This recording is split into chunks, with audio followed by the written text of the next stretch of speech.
Kumusta kayo? Nandito ako ngayon sa somewhere in Ayala Mall sa may MOA, no? Ang hirap din pala yung yung gagawa ka sana ng video, mag-video ka sana. May tinulungan ako kanina, nahilo. Ngayon, sabi ko daling kita sa ospital. Ayaw niya. So ang ginawa ko, kasi may training naman ako ng first aid. Pinakalma ko muna siya.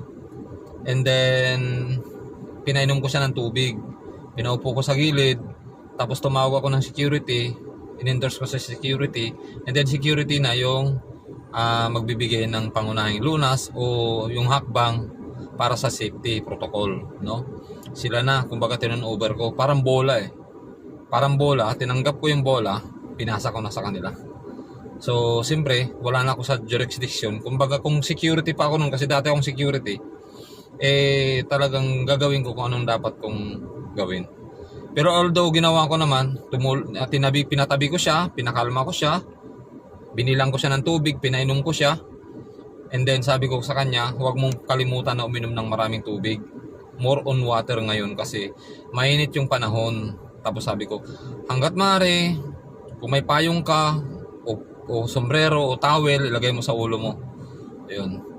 Isa siyang lalaki, hindi naman siya babae. Isang lalaki, nasabi ko nahilo ka, baka mahina na o yung hemoglobin mo. Yung hemoglobin mo baka malabnaw. So kailangan mong magpahinga. Sabi ko kailangan mong hindi mapagod. No? Kasi sobrang init. So inom ka ng tubig. Yun ang pinayo ko sa kanya. Tapos relax ka. Ganon. Hanggat maaari, yung ganitong kainit pero may nilalakad siya So sabi ko, kailangan mayroon kang pananggalang sa araw. May payong ka, may sombrero ka, o towel man lang. Tapos don't forget na bring your water. Inom lang ng tubig. Kasi kailangan natin yan. So yun, pinurse aid ko siya, tapos tinuruan ko siya. Kasi well trained ako sa ganyan nung security ako. So